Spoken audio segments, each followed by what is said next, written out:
Hello and welcome to this episode of the Do London Differently podcast. My name is Emily. We are bringing you highlights from the recent London Assembly Environment Committee, where we had two brilliant voices from our team. Firstly, Programme Manager Rochelle Shanthakumar and our Executive Director Mark Cridge. They shared how local people are transforming their neighbourhoods through creativity, through care and through action. Rochelle spoke at length about the impact of our Small Grants programme, which has already supported over 30 community-led projects across the city just this year alone, from composting workshops and DIY greenhouses to creative community mapping in Camden. It's really been so fantastic with supporting our range of projects. Mark then went on to offer a bigger picture view on why parks matter and how they inspire action beyond their boundaries, and also what it means to bring nature back into the other half of London that isn't green yet. So if you remember, in London, we are lucky enough to be more than 50% green spaces, but what do we do with the other half? So do enjoy listening to this session, and please do share it if you enjoy the episode as well, and hope you are all keeping well. London has been given the first ever national park city status. London, the world's first national park city. Come and enjoy, because life's too short, really and truly. And London, wow, what an amazing city. So, greener, Healthier, and wilder. And I'm really pleased to say that we've now been joined by some further excellent guests who are going to illuminate our ongoing focus on nature in London. We are now going to be talking about parks across London, and we're going to include probably within that other open spaces as well, because I will probably find it almost impossible not to talk about Tooting Common, because it's on my doorstep and it is 92 hectares of open space. It's not a park though. And I'd like to welcome the following guests to us. We have Rochelle Shanthakumar, who is the Programme Manager at the London National Park City. And next to Rochelle, we have Mark Cridge, who is the Executive Director at the London National Park City and also the National Park City Foundation, so all the other park cities around the world, who followed in our footsteps, I think it's only fair to say. Hopefully this is a good question to start with, which is, what are the most exciting and innovative things happening in London's parks and green spaces right now in 2025? This year alone, we've kind of delivered 32 small grants to local community-led, ranger-led projects, and there have been some really creative ideas that have come from the community. We have a project that's coming up actually called Camden Cartographies, which is a series of workshops and a programme which is bringing together original kind of OG community and residents to reimagine Camden and create ideas for their local community. We've also got a lot of nature connection events which have been free and accessible for the community, with hands-on growing workshops and talks, and also bringing communities together to create ideas and bring them back to their own boroughs.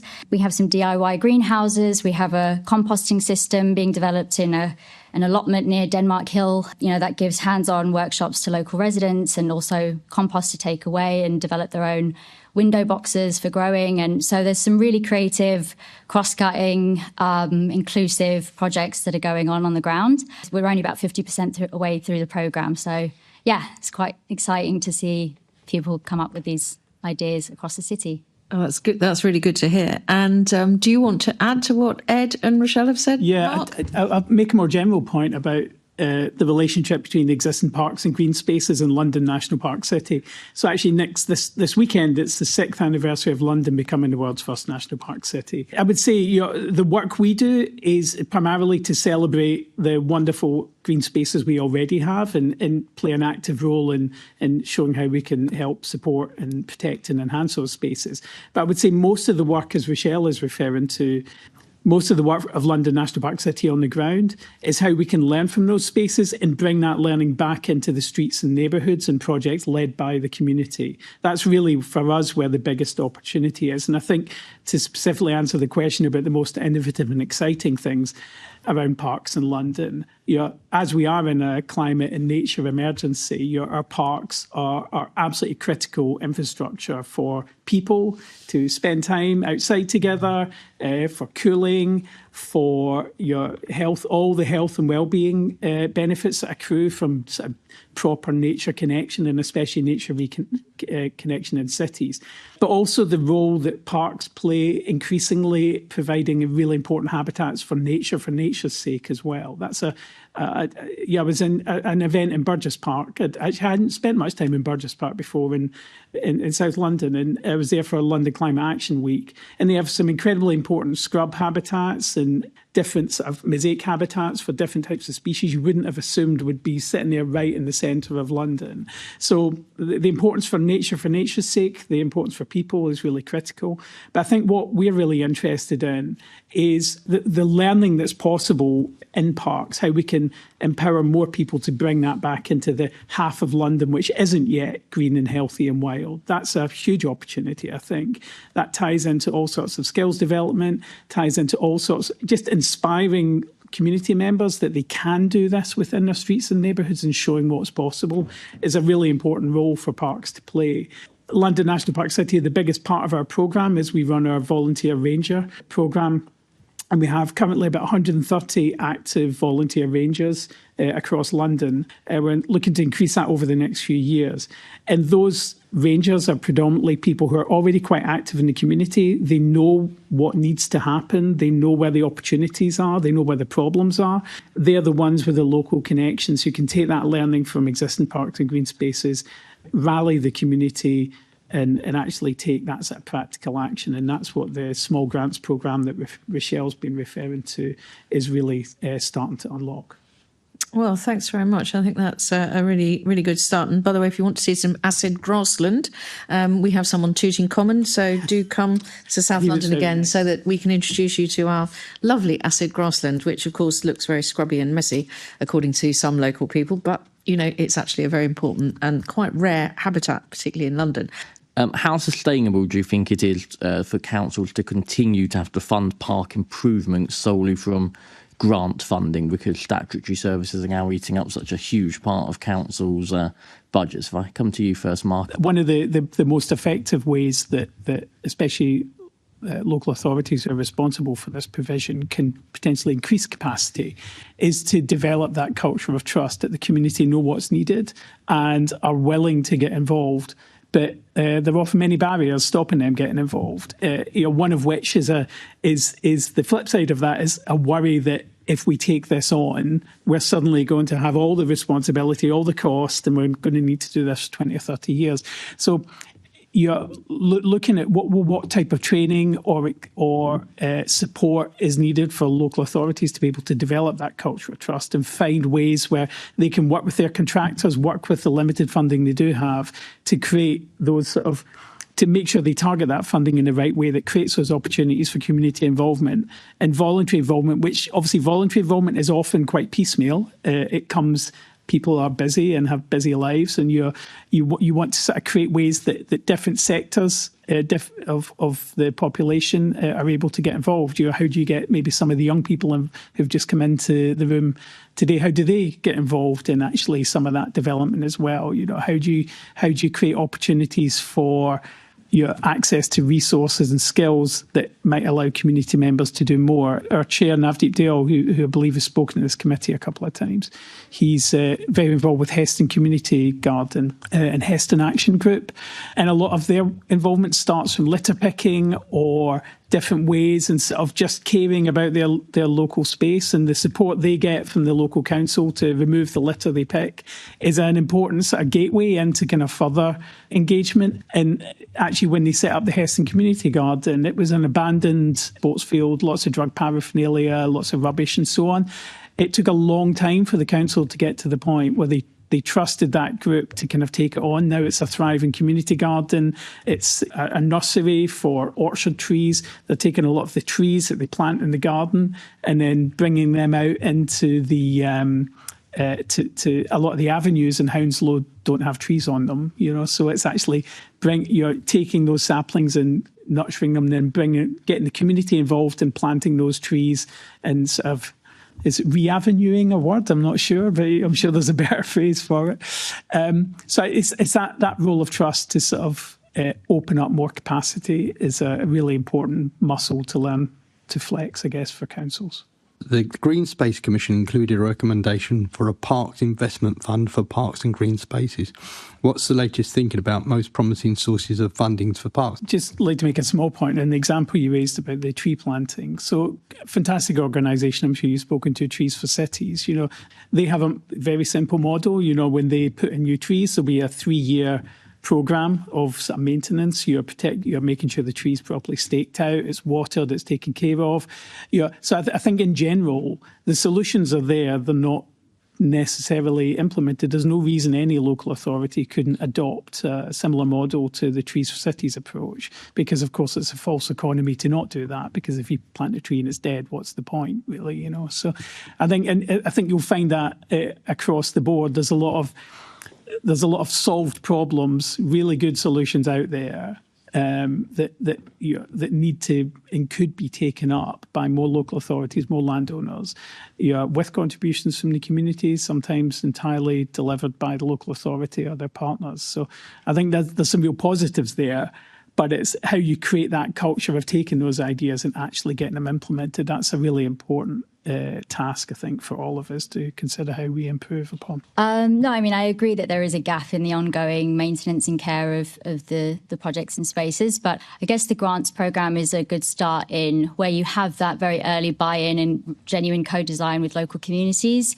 You're kind of increasing the social value of these spaces and then hopefully building this culture of intergenerational care for those spaces. But there is still a gap, obviously. But yeah, that's one way of, coming towards that. And turning finally to our National Park City crew, Rochelle, could I ask what work are you doing to engage Londoners with our green and blue spaces, and also any specific work around the diversity of our volunteers as well? I'll speak to the small grants programme. I mean, we've tried to make the application process as accessible as possible. So there's a very short, simple online form. You can also come to me in person in the visitor centre and we can do it face-to-face and over the phone, a video call. So just making sure that it's easy and doable for a wide range of communities. We actively encourage applications from underrepresented groups. So there's actually a voluntary self-identification, which is aligned with the DEI data standard framework, which is shared by a couple of funders in the space. I think it's important to track who's applying for the grants and then who's receiving the grants, and to keep checking ourselves on that, and to look at the grant equity and the areas, the specific groups that we might be missing, and then go into why, and then actively do some outreach there. We also have a really amazing partner network. There are amazing grassroots organisations who have created safe spaces. I think of Black Growth, who are a Black British-led grassroots organisation in Croydon that are doing urban farming and have a community garden, and have now created like a local vegetable box scheme with a pay it forward model. Yeah, there are amazing people who are already doing this work and are really engaged with those communities, have the trust. So I think by supporting them with a grant, we don't want to replace or try to duplicate what they're already doing. So just bolstering them up can be sometimes way more impactful than us trying to do the same thing. Really just meeting communities where they are. We've got an impact form from all of the grants. One of the questions that we ask is, how do you think your project could have been more accessible or inclusive? What were the insights there in particular? It's anything from the day, the time of the event. If you're looking at working class communities, working outside of a 9-to-5 schedule, having childcare options available at an event or a workshop to encourage, mothers and people to kind of come through. Obviously making things free and covering transport where possible with grants to help people kind of come to spaces. Yeah, and I think even looking at faith calendars, not putting anything in the bang of, right in the middle of Eid or, any other important holidays. And also I think that representation and leadership, you need it to be modelled, and you need to see diversity in decision-making and leadership, and to be able to trust that you're not kind of being slotted into something that's already been planned. So I think with a lot of the grants being distributed to people with lived experience, we have people who are wheelchair users, communities of colour, and I think knowing that they are leading the project, they inherently know the context and the nuance that's needed to deliver a safe space, a project that works for that community. So I think that's worked really well so far. Yeah. You got so much into that answer. That was amazing. Yeah. Thank you. Mark, could I ask you finally about rangers? So they've come up a couple of times. Are you doing any work to expand the rangers? Yeah, absolutely. And I'll probably be able to give some. We've mentioned the small grants program a couple of times. I should probably give some more context for how that intersects with the ranger program as a whole. So I joined about 3 years ago, National Park City, and a lot of the work we've been doing over that time has been to really carefully define what's the actual role of London National Park City as an organisation, over and above the wonderful celebration of London as a national park city. What do we actually do day in, day out? And really, we've got that down to two roles. One is celebration, and the second is connect. Because and Rochelle's mentioned a couple of times, we're kind of allergic to duplication of effort, if you like. London is such a vibrant place, such an active voluntary community, so many things already happening. By far the biggest part of what we do is just to recognise and platform and celebrate the good work that's already happening in different parts of London. And then in doing that, make sure that we can do whatever we possibly can to transfer that knowledge and make it shareable, copyable. How can I take this wonderful idea and apply it to my street and neighbourhood? And really, I think the biggest thing that I've come to understand about the role of London National Park City is it becomes really powerful when it's translated to a local level, to the street and neighbourhood level. When you help those communities really kind of take the lead, when you're actually bringing that National Park City thinking and applying it to the very urban and very sort of grey areas that would really benefit from becoming greener, healthier and wilder. The second thing we do is the connecting those groups together, and that's really where the Ranger programme comes in. So we currently have 130 active Rangers. Most of those Rangers are people who are already quite active in their community. We're really looking for people who are predominantly the people who are already running the community gardens or the allotments or planting orchard trees or leading walks and talks and workshops. But often that work is very fragmented, very singular and lonely, and actually being able to connect those people together, create opportunities for peer learning and sharing knowledge within that community, you can start to weave some of those community groups together and start to really build a sort of package of action for those streets and neighbourhoods. And that's really where the small grants programme comes in. So we were fortunate to be an early recipient of the Grassroots Fund. We received just about £100,000 to launch our small grants programme. We'd originally done some trials on the small grants programme with small amounts of corporate funding last year. And really what we do is we provide grants of between £250 to £1,000, mainly for projects led by Rangers. So the Rangers we already know who they are, they're trusted, they're already community champions, they've been through an induction process. So there's a high degree of trust and engagement there already. So it really streamlines our ability to push out relatively small amounts of money to those Rangers for really impactful projects. So the grants are usually spent for any of that barrier breaking stuff that allows a project to happen. Maybe it's buying tools or resources or renting a space or getting some training or whatever it might be that allows those projects to happen. So we're really looking to both scale up over the next few years the number of Rangers. The long-term ambition, we'd love to have a ranger in every ward of London, probably about 700 rangers. That would be fantastic. Wow. We're not going to get there in a hurry. One of the key approaches we're taking is doing this borough by borough. So we've got 2 boroughs we've started working with in the past 9 months. First, Hounslow. Second, we're about to start working in Westminster, where they're providing match funding for Ranger Coordinator to help support the volunteer community, and then match funding for the small grants programme as well. I'd certainly say the Green Roots grant has been transformational in our ability to roll out that small grants programme. We aim to give an absolute minimum of 70% of that money re-granted out through small grants, more if we can do. Really key to that is leverage, how we can use that important grant funding, and I think this actually maybe better answers Member Terrell's question from earlier, how we use the leverage of grant funding to bring in new money from other sources. It's super early days. Probably the biggest thing we're trying to do with this programme over the first 15 months is we want to learn as much as we can about what works, recognising there's already been a lot of small grants programmes from different organisations in London over the years. There's a lot of good knowledge we can draw upon and really look at how we can build upon that, because we want to come out of that first 15 months with a programme that's trusted, scalable. We know what works, we know how to reach more people, we know how to involve existing groups as much as possible. So it's a really exciting time. We've got much more clarity in the role of London National Park City than we did have a couple of years ago about the practical role we can play.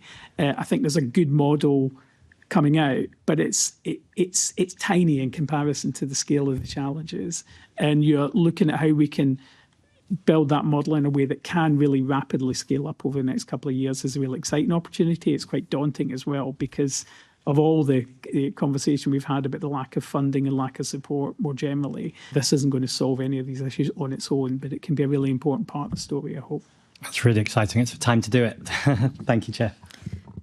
I'm just going to have to ask everybody now to give very short answers because we've got quite a lot more areas that we want to cover. I'm going to move on to Assembly Member Polansky, who's now going to pick up some further points. Thank you. Mark, so you'll be very aware that we've got a new London plan coming and the Mayor's set out his Towards a New London Plan consultation. In there's various kind of wishes to measure demand on parks, the quality of parks, and also the distance from where people live. So my question is this a good idea? And do you have any ideas of what would be meaningful ways of measuring these things? I think anything that draws attention to the need for high quality green and blue spaces close to where people live has got to be a good thing. I think one thing that's come across is the diversity of use and diversity of what good looks like. I think you are going to mean different things to different communities across London as well. I think it would be dangerous to end up having a sort of one-size-fits-all expectation of all parks and all green spaces all over London from use and the type of habitats environment it's created. Anything that allows a sort of measure of the community involvement in the decisions made around those parks and green spaces has got to be part of any successful plan. I mean, one thing we picked on, I think Ruth was talking about earlier, if all the decisions are already made on what these green spaces are going to look like, that isn't participation. It's not participation. It's not really involving the community. So creating that scope for ongoing, really long-term, I mean, when we talk about London as a national park city, it's a long-term grassroots movement. It's really about how we evolve this over the coming decades, and I think the London Plan obviously has a really important role to play within that. So participation over fixed rules. Absolutely. Thank you very much. Thanks, Chair. But we have, of course, just had during Climate Action Week the announcement of the new Green Roots Fund to improve both green and blue spaces across London. The question I think one of my colleagues was trying to ask earlier, and so how important is that in terms of the mix of funding that are available for improving our parks? Just to reiterate a point I made already, that the early funding we received from the Green Roots Fund, we're using that as leverage to bring in more match funding to showcase what's possible, and also the flexibility of it to be able to explore and get to the right solution before we then go out and seek larger amounts of funding. That's a really important aspect of grant funding in general, and I would hope the Green Roots Fund in particular. Come and enjoy, because life's too short, really and truly. And London, wow, what an amazing city. So, greener, healthier, and wilder.